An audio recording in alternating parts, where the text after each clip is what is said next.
ब्राह्मण भोज कराते समय विशेष ध्यान रखें। नियमों का उल्लंघन किया तो होंगी दिक्कतें।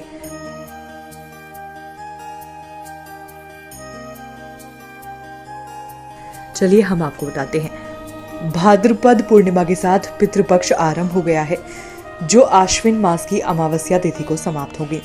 इन 15 दिनों में पितरों का श्राद्ध, पिंडदान और तर्पण करना शुभ माना जाता है। 10 सितंबर से शुरू हुए पितृपक्ष 25 सितंबर को समाप्त होंगे। श्राद्ध कर्म के दौरान तिथि के हिसाब से ब्राह्मण को भी निमंत्रण दिया जाता है। माना जाता है कि ब्राह्मणों के माध्यम से देवता हव्य और कव्य भोजन ग्रहण करते हैं। इसके साथ ही पितरों को भी भोजन पहुंच जाता है।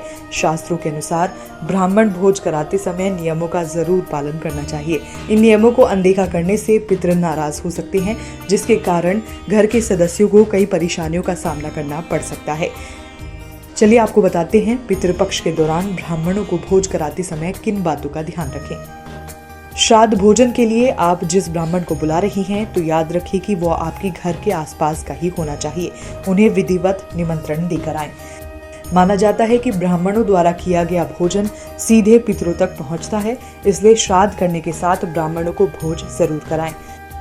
संभव हो सके तो ऐसी चीजों से भोज बनाएं जो पितरों को पसंद हो।